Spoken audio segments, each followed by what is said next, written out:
आशा की किरण।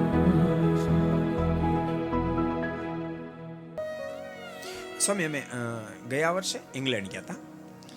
એક ઘેર પધરામણી કરવા ગયા તો બે ભાઈ હતા. મોટા ભાઈએ કીધું કે સ્વામી આને કાંક કોને. મેં શું કહેવાનું છે? મને કે પહેલા રાતે પીતો તો હવે દિવસે પીવે છે. આમ નીચું મોઢું કરીને બેઠો હતો. મેં શું તારું નામ છે? મોઢું ઊંચું ન કર્યું. મેં મોઢું તો ઊંચું કર્યું. શું તારું નામ? તો સહજાનંદ. મેં કીધું ભલામણા તારી ફયા નામ તારું જોરદાર પાડ્યું.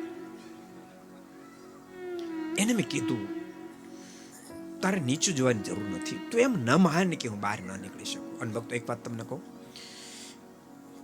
આ સંતોના હૃદય બહુ વિશાળ હોય. એને ખબર પડે કે આ સિગારેટ પીવે છે, ગુટકા ખાય છે, માવો ખાય છે, શરાબ પીવે છે, બીજા ત્રીજા વેશમાં ડૂબી ગયો છે. એની પ્રત્યે ઘૃણા ન થાય. એ સમજે કે બની શકે નબળો જોગ થઈ ગયો, નબળો સંત થઈ ગયો, તો એ બાજુ લપસાઈ ગયું હોય. તમે તો ખેડૂતના દીકરા, તમને ખબર હોય સારી પાડાના કાંદે જેવી જમીન હોય, પણ કોઈ ખેતી કરનાર ન મળે તેમાં બાવળિયા થઈ જાય કે ન થઈ જાય? થઈ જાય ને. એમાં ધરોવ થઈ જાય કે ન થઈ જાય? એમ બોરડી થઈ જાય કે ન? તે બધું એમ જ થયું હોય. કોઈ ખેતી કરનાર ન મળ્યો હોય સારો, એટલે એ બધા બોરડી ને બાવળિયા બધું થઈ ગયું જીવનમાં. એને મેં કીધું તું ચિંતા ન કર સજાનંદ, કંઠી પહેર અને આજથી ટેક લે, મુક્ત ભાવથી ભજન કર. મુક્ત ભાવની થોડી વાતો કરી અને મેં સ્પેશિયલ 15 મિનિટ કાઢી કે સજાનંદ તું સામાન્ય જીવ નથી, તું શું કામ માને છે કે મારાથી આમ ન થાય? મુક્ત ભાવથી ભજન કર. પછી થોડો બળમાં આવ્યો.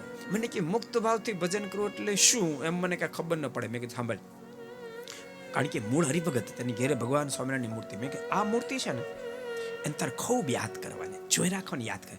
એટલી બધી તું એને જોઈ રાખ, તું ગમે ત્યારે યાદ કર, તુરંત એ મૂર્તિ તને યાદ આવે. પછી તું હું મુક્ત છું દિવસમાં 400-500 ફેરી બોલજે. અને જ્યારે બોલ ને ત્યારે આ મૂર્તિને હૃદયમાં ભેટતો એ ભાવના કેળો. આટલું કરજે તું, ઠાકોરજી તને બહાર કાઢી નાખશે. મને કે હું કરીશ. અને ભક્તો ફરીને 6-7 મહિનામાં જ ઇંગ્લેન્ડ જવાનું થયું. અને ક્રોલી મારો ઉતારો હતો. સવારમાં હજી તો અમે ઉતારે પહોંચ્યા, નાહી ધોઈને તૈયાર થયા, તે કોઈક મને દંડોળ કરતું હતું. મેં કીધું રાખ ભગત રાખ. મને કે તમે મને ઓળખો છો? એક જ ફેરી મુલાકાત થયેલી. મેં કીધું જોયું લાગે પણ યાદ નથી થતું. મને કે હું સહજાનંદ, કપાળમાં સમય તિલક ચાંદ અને ટી શર્ટ પહેરેલું, હું મુક્ત છું.